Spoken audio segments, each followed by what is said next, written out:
in a lot of stores. So it's little wonder that smart shoppers everywhere take time out to pause and refresh. And where else but in the fountain where they serve ice-cold Coca-Cola?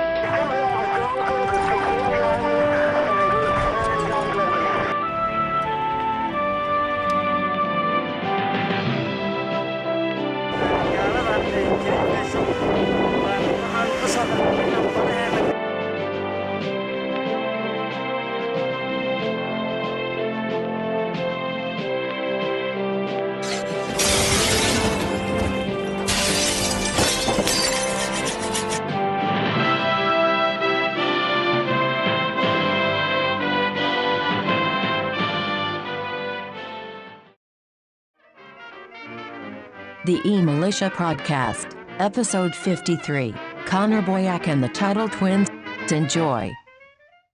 Welcome to another edition of the eMilitia Podcast. Today, Connor Boyack is gracing us with his presence.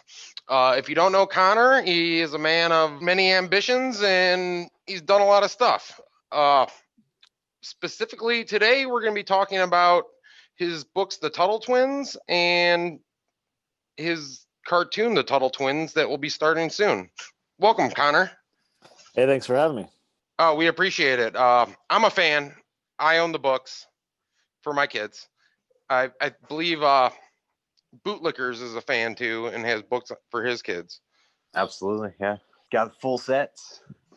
Oh, yeah. We appreciate the material and work it into our homeschooling curriculum. Definitely valuable pieces of work you've put together for us. You gotta spread the good word somehow. So just trying to do the Lord's work out there, spreading the message of liberty. All right. Before we get to why you created the books, you yourself, was there a point in your life where you had a red pill moment, or have you always been pretty liberty minded? So my red pill moment was about 2005, watching a documentary called America, Freedom to Fascism by the late Aaron Rousseau. And I was invited to just a private screening at a city library by a friend, and watching this documentary charting the decline of freedom in America, all kinds of examples. And there's this guy in the documentary who just was making a ton of sense. And the little thing at the bottom of the screen said his name was Congressman Ron Paul. So I Googled Ron Paul and went down that rabbit hole, and I've never turned back. That was my red pill moment, was seeing Ron Paul in that documentary speaking truth, and made me want to learn more. When was that? So it was like 2005, 2006. Nice. All right. So between then and the starting of the books, you started a couple different organizations that you became president of? So 2011, I started a think tank called Libertas Institute. We primarily have been working at a state level in Utah, where we're at, but we're now spreading out to work on stuff in other states as well, on a wide range of issues: property rights and economic liberty and civil liberties and privacy and all kinds of stuff. And so that's kind of the full-time day job, is overseeing our organization and all the policy work we're doing. We spun off another group a few years ago called the Association for Teaching Kids Economics, to kind of get Tuttle Twins type stuff into the schools. We've since shut that organization down. We just spun it down, and we do everything just through Libertas Institute, but kind of got that dual mission of actually trying to change laws and public opinion, but then also educate families and kids, and with the Tuttle Twins and other things to help kind of the long term of the liberty movement. Nice. Was the transition from liberty to entrepreneurship like an organic one? How did that come about for you? I never really considered starting a nonprofit to be entrepreneurship. You're begging people for money all the time, and you're questioning whether, the market actually supports what you do, when people who claim to love, what you do and praise you up and down won't donate to actually help, further the work. And so it's this weird dynamic where you don't have that same price system in the market where people are signaling their support by, buying. products and services that immediately benefit them. Instead, it's this like philanthropic, aggregate, society-wide kind of work rather than an individualized thing for which people will exchange money. So it's kind of a weird dynamic. But, you know, the Tuttle Twins has effectively grown into be, you know, kind of like a mini business, if you will. And we do a ton of marketing and e-commerce stuff. And so that's definitely kind of allowed me to scratch my entrepreneurship itch and focus on that. So it's been very gradual, though. It you know, like with the Tuttle Twins, it started with just a single book. It was just like, hey, this will be fun. Let's do a kid's book. And then a lot of people bought it. And then we're like, okay, well, I guess we'll do another one. And that just like kept on going, and people kept saying, we want more. So now we've got the books are all published through our nonprofit. And so the nonprofit manages all of that. It is not a for-profit. It is kind of a venture within our nonprofit organization. Okay. Oh, wow. I didn't know that. Cool.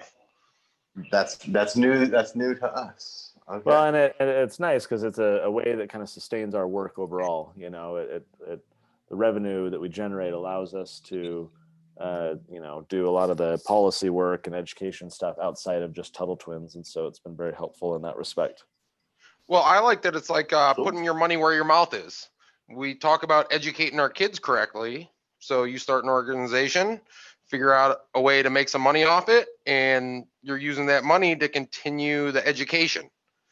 Yep, that's the idea. Yeah, especially the financial literacy path is one that is not exactly taught in the existing public school curriculum, and there's a lot of kids that obviously would benefit from recognizing how you know how economics work and how it affects them and everything else in the world.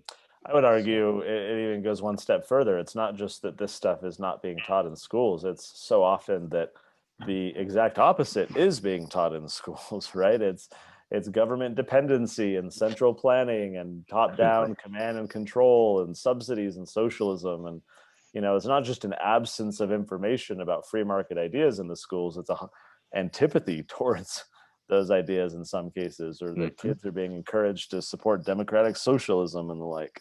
Absolutely. So Connor, would you consider yourself to be an anarchist or minarchist, or what would you consider yourself to be politically? So as someone who tries to educate the public, I'm very intentional, or try to be intentional with my language. Mm-hmm. And as an example, the Tuttle Twins books are, you know, teaching, you could say, libertarian ideas, but we don't necessarily market them as libertarian books, right? It's like, hey, these teach civics and economics and good values and the way the world works, and language that is accessible and endearing to a broader audience so that we can actually grow the audience. I mean, for all the chatter that people have out there about, we need, you know, to convert more people to these ideas, we need to win people over. You know, I would argue that the Tuttle Twins is doing light years better than any other recruiting educational project to persuade people. We are, I mean, we got 250,000 families right now reading the books, and hundreds more new ones each day. People who do not identify as anything libertarian, people who've never heard of, you know, Murray Rothbard or, you know, Mises or any of these people. So I'm intentional with my language. And I bring all that up now to answer your question, that I think the term anarchist is just so loaded with problems in terms of speaking to other people, because immediately they think that you're a bomb throwing, you know, BLM or, you know, Proud Boy or Antifa or whatever, right? Like it immediately puts up defenses. People throw up a wall. So I think it's a bad term to use. I just don't think that it actually conveys what we want to do. We can semantically argue that, well, anarch, right, means without rulers, and that, you know, like, okay, great, like, we got fine. you. Yeah, like go take, if you want to go argue that with your English professor, like the semantic structure of the word, you know, go for it. I prefer words that are, you know, don't have the negative baggage, but actually convey the idea. So I use voluntarist, and yes, I mean, like, sure, I'm an anarchist, sure, I'm a voluntarist. Like, I believe that people should be free to make the choices that they want. And I believe that the state is inherently a counterfeit, that it has no inherent authority, that it lacks the consent of the governed. As the Declaration says, there's just no way to materially provide consent to the state. So, but voluntary, it's like that doesn't have the negative baggage. And so people are kind of like, well, what does that mean? But the word itself is like voluntary, like, hey, I believe that all human relationships should be voluntary. And what do they say? They say, oh yeah, me too. Oh yeah. Right. Like, it's a great way to get on this, like, build common ground with people initially, and then help them resolve their inconsistencies, right? Where they say, well, yeah, everything should be voluntary, but, and then you can work with them on those inconsistencies rather than having them throw up those defenses. So the short answer is yes, but it's nuanced. And I just think that's the wrong term that we ought to be using if we want to actually have more people identify with it. Yes, that the term voluntary is what basically converted me over to this, the side, as I heard anarchy and I didn't like it. And then that's what got me to that step. But that leads into my second question. I didn't know how open you were with that political ideal. And since you said the Tuttle Twins, they appeal to a large, different vast of people. I was wondering if anyone had ever like researched more into you after reading the books and then felt completely duped, or like if you'd gotten any angry people. I've out of the 250,000 families, I think there has been one who felt surprised. And that is like sure, like some of the books are more kind of pointed and not polarizing, that's not the right term, but more concentrated political ideas that are very strong. But a lot of them are like the golden rule, entrepreneurship, sound money, personal freedom. Like, these are ideas that you and I, would claim as our own, but so would a lot of other people who don't necessarily identify as a, libertarian or voluntarist or whatever. So no, I think I can recall one instance where someone felt that they were surprised or that they objected. I think most people, when they go to their website, they kind of know what they're getting, right? Like when they order, we're very clear about the ideas that we're teaching. So as long as we're kind of upfront in our marketing, we're like, hey guys, these are the ideas. Like, I don't think parents are really opening these books and feeling like we, pulled a bait and switch on them, and that we're really teaching, 8-year-olds to be anarchists, like blackpilling their children. Right.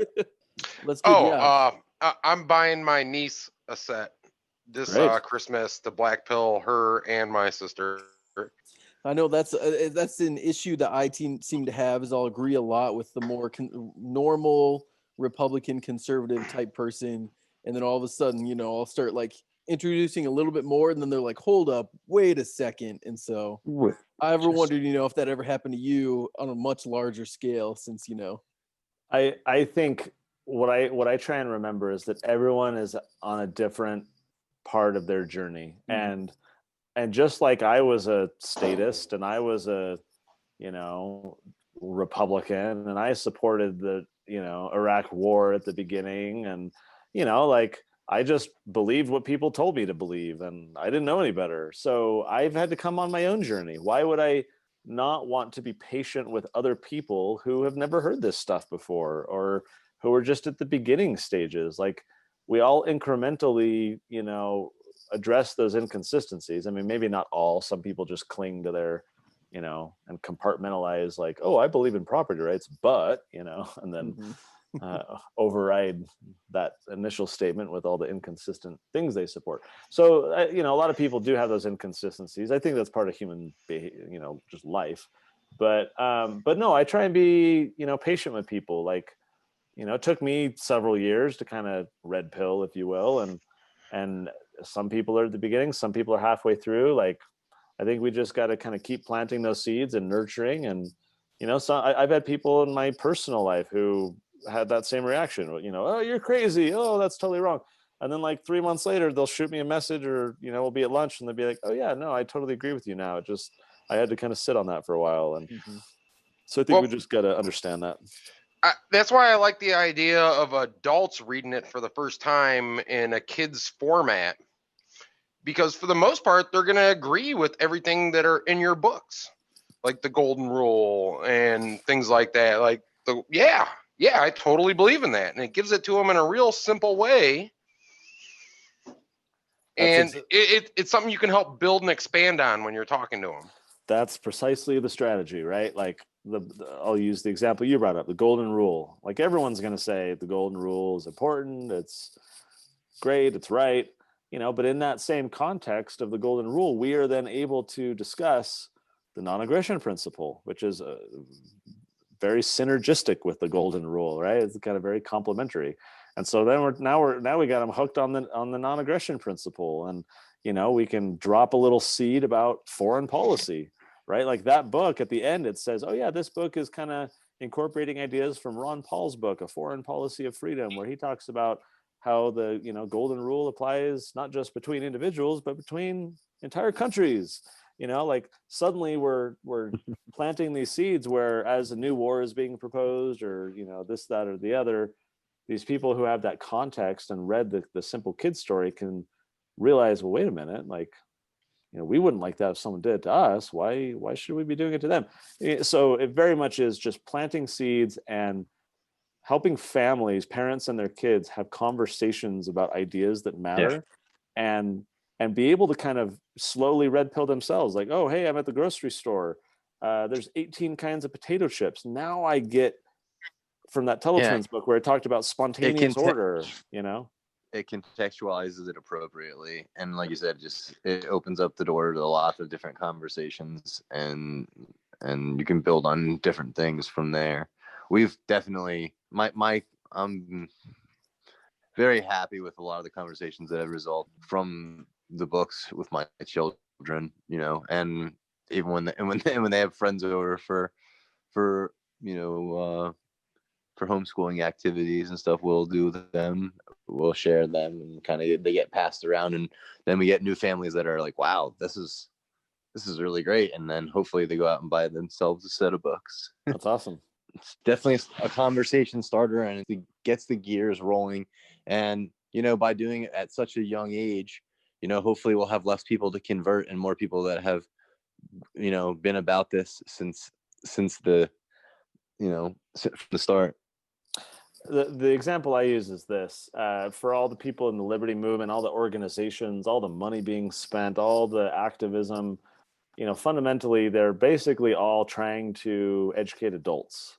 They're trying to persuade voters, and that's good. Like we need all that. I'm not knocking that at all. But imagine, a gardener tending to an orchard, and he's got all these adult trees that are like diseased and decaying and have problems, right? If all he does is like try and heap fertilizer on them and prune them and like fix them, he's a bad gardener. Why? Not because he's doing the wrong thing by caring for these older trees. It's because he's not planting new seeds and saplings and trying to figure out how to get them to avoid the same problems, right? Like we have to invest in young people, and in a way that can avoid the same indoctrination that everyone else gets, like in public school and the media and whatever, that we are always fighting against. I mean, that gardener is always going to be playing defense against the disease spreading in those adult trees, and it takes root, and they're big trees and they're hard to get to be kind of spry and come back to life or whatever. Like, it's much easier to focus on a little sapling and just make sure it's got the right nutrients, and it's, shielded from the disease, and it's, anchored or whatever, so that it grows into a healthy, productive tree. And so my rallying cry to like all my friends in the think tank world and donors and all this kind of stuff is like, yes, let's continue to educate adults, but some portion of our kind of activism and education and investment and everything else has to be allocated to young people. Otherwise, we're always just going to be on defense. And I get sick of playing defense all the time. So let's actually figure out some strategic opportunities to play offense. Yeah. I mean, that's precisely why I think the socialist left is winning the culture war right now, is because they have a hold in educating kids, from a very young age all the way through college. And so we see a lot of those ideas take root, like you're talking about earlier, versus, we could play a little bit more offense by actually teaching our kids these things, and not leaving it up to teachers that we don't trust to teach them about things that we actually find important. Well said. So moving on to that, you have a new cartoon coming out that I imagine will be reaching far more people even, or at least you're hoping. Yeah, this is exciting. This is something we've been wanting to do for a couple of years. And, the books have been selling really well. We got over 1.5 million sold now. Like it's just doing really well. But, there are other formats to do. So we've got audiobooks and we've got a podcast for kids and, stuff like that. But I've always wanted to do a cartoon. Like I grew up on Saturday morning cartoons, and but they were all fluff. They were just random, adventures and, fighting and whatnot. There wasn't any like memorable lessons really to be gained. And so our books, they're not like normal kids books. They're not just fun stories and adventures. It's kids are actually learning. They're being challenged, and so let's do the same thing with a cartoon. So at TuttleTwinsTV.com, so our books are all at, TuttleTwins.com. At TuttleTwinsTV.com, that will take you to a page where, we just did a crowdfunding investment. We raised $1 million to finance the first few episodes, get this thing off the ground, like fully professional, high quality, awesome cartoon. We have, these great comedian writers on our team. I am excited. And so on that website, you can actually see the rough draft of the pilot episode. So the script is done, like all the words, but the voices are rough. It's not the actual voiceover professionals.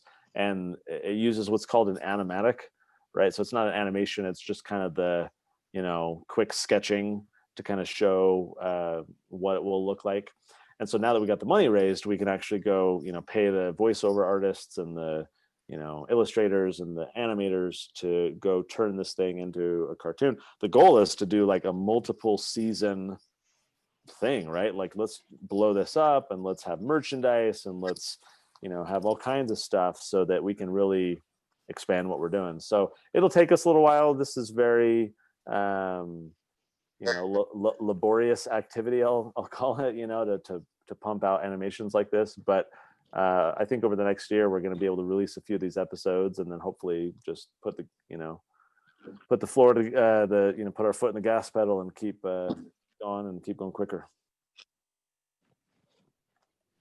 Yeah, I'm excited for the cartoon myself. Even as an adult, I find myself going to animation. Like some of my favorite shows are animated shows. Even kid shows, like me and my kids watch shows. There's some really good kid shows out there, and I'm excited to watch these with my kids. Same. Awesome. What's the timeline for the cartoon? So the pilot episode will probably be out, I would imagine, like next spring. And then right now we don't yet have a timeline for the subsequent episodes. I would imagine like by the end of the year, we'll have another, 2, maybe 3 episodes done. It's going to take us, longer for the first couple just to like find our groove and kind of get the process down and so forth. But once we've kind of got 2, 3, 4 out of the way and we can systematize it, provided that we can keep raising enough money and pay for everything, we can just kind of, use that new system and just churn. So it's going to take us a little longer at first, but hopefully it speeds up as we go along. What kind of platform do you plan on releasing? That was my next question too. So good question. We are using a distributor called VidAngel. So some families might know them as the company that lets you filter crap out of your, Netflix movies or Hulu or whatever. And so if you got kids, you can watch whatever movies or TV shows you want and filter out whether it's, profanity, nudity, whatever. So they've been doing that for years, very successfully. But they recently started getting into original content production. So they've got a company called Dry Bar Comedy, which is, clean comedy. It's not just vulgar and F-bombs everywhere like most comedy is these days. And, it's great. They have a ton of comedy on there that whole families can watch together now. And that's original content. And they, a couple of years ago, did a crowdfunding like we did for a show called The Chosen, which is a multi-season show about the life of Jesus Christ. And that is being, for the Christian community, it's insanely popular right now. And they have pioneered a model that we're actually going to use as well. So like if you go in the App Store on your phone or, Roku or Apple TV or whatever, and you search for The Chosen, right now you can watch the whole first season for free because other people have paid to provide you access to the free stream. And then as you're watching it, you like it, they're like, hey, pay it forward, right? Like someone paid for you. Why don't you, if you want to buy some merch or buy some free streams for people? And that's how they're able to sustainably push this thing out there like crazy with this financing model built in. And no one has to be like a VidAngel subscriber. You can just download the Chosen app and start watching it literally right now. And so it's its own brand, it's its own app, it's its own thing on your Apple TV or wherever you watch stuff. And so they've learned a lot and kind of pioneered this model. So we're going to do the same thing. There will be like a Tuttle Twins app, and you can just download it on your phone, your iPad, your smart TV, whatever, and just watch the commercials, or not the commercials, the content. Over time, if it succeeds, right, then like it'll be produced in a way where it can go on normal TV, right? So like if a broadcast company wanted to pick it up, PBS, Netflix, whatever, like we'll have those conversations down the road once we've shown that there's interest in the cartoon. But for now, we're going to be kind of pioneering our own way where we can go directly to our audience with an app and let them watch in whatever way they want, right? They're sitting on a airplane together and they're watching on their phone, or they're at home on the big screen, whatever. You'll be able to consume the content wherever you consume content. Nice. Okay. Wow, that's like more than I thought.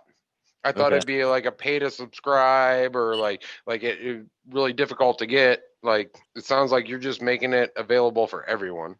I mean, the goal here is to like educate every kid in the entire world. I mean, this thing's gonna be translated, into tons of languages. Like we want as broad a reach as possible. And so the way to do that is to remove the barriers up front, right? Not make people create an account and not make people pay.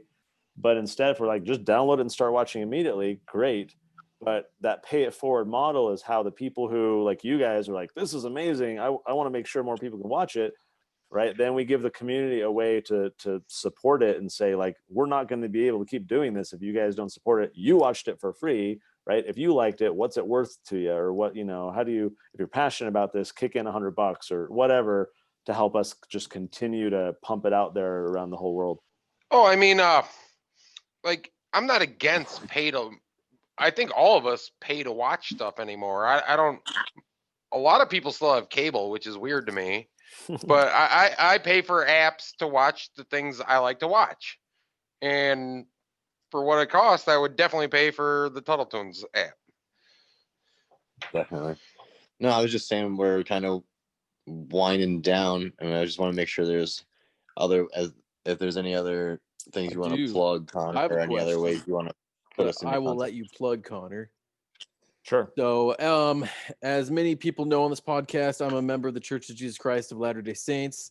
Connor also is as well. We talk a little bit over the Facebook group, Faithful LDS Anarchists. Anyways, you have a new book coming out called Christ versus Caesar. You want to say anything about that really quick, or? Sure. Yeah, this is a book I wrote for Christians more broadly, not just our faith specifically, but Christians are always talking about Romans 13 and render unto Caesar and all this kind of stuff. And I feel like, to be Christian, you actually have to follow Jesus. And as one example of many in the book, the commandment to love God and love one another means that it's not just about, Betsy down the road or your spouse or your kids. Like, loving other people requires doing so consistently. And whether that's directly to someone close in your life or someone distant who you are interacting with through an intermediary, such as the government, are we really loving our neighbor when we are voting to raise their taxes, or when we're voting to restrict their ability to do a short-term rental, or when we're supporting the police using civil asset forfeiture to take their property? Like,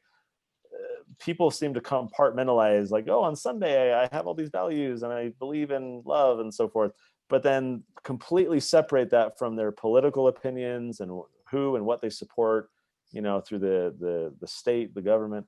And so my new book, Christ versus Caesar, is an attempt to help Christians, including those of my faith, to be more consistent and say, effective. Like, my goal for that book was to show why Christianity requires voluntarism, or anarchy, if you want to call it that, without ever using those words. Like, not once in the book do I say anarchy. I don't say voluntarism. I don't say any of that kind of stuff. It's just, if we are going to love one another, right? Like, of many other examples in the book, but just to keep using this example, if we're going to love one another, that requires us to reject the state, because the state is force, it's coercion, it's threats, it is jealousy, it's, a way through which people can express animosity against one another, those who they disagree with. And so the state inherently violates God's commandment to love one another. And so those are the kinds of things that I talk about in Christ versus Caesar, to say, if we are Christian, we have to reject Caesar in all his forms. Well, awesome. I know I've been really excited about it. I know there are a decent amount of listeners that I think would be very interested in that, as well as the rest of the Tuttle Twins. Yeah, we're winding down. So is there anything you'd like to plug? We'll obviously leave links down below on our YouTube and other pages. So. No, I appreciate the opportunity to come on. My goal is to basically create like a content empire.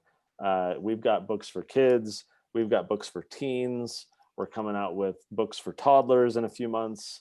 We're coming out with just way more books, ebooks, the podcast. We've got a game. We've got curriculum. If you go to TuttleTwins.com/products, for example, you can see all the stuff that we have right now, and a lot more to come in the months ahead. We're trying to run as fast as we can, right? Just because so many more families are like homeschooling, or they're kind of waking up to like how awful and authoritarian the government is, and they want to like teach their kids about, the way the world works and what's going on. And so there's just a ton of demand for this right now. We're trying to go as fast as we can. And so for anyone out there, just check out TuttleTwins.com. There's a lot we have to offer, and we're trying to offer a lot more, even quickly, just to kind of rise to the occasion and help families talk about this stuff even more to their kids, so that, maybe we're not going to change the world and stop the Titanic from sinking, but we can at least make sure that a few more families get life jackets on before the ship goes down. And so that's kind of what motivates me with the Tuttle Twins, is let's red pill a lot more families and free them from the matrix. Beautiful. Well, thanks so much again for coming on. We really appreciate you. We appreciate your time. We appreciate you sharing it with our listeners. Yeah, thanks again. Thank you, Connor. I wish you the best of luck. All right, see you guys. Keep doing what you're doing.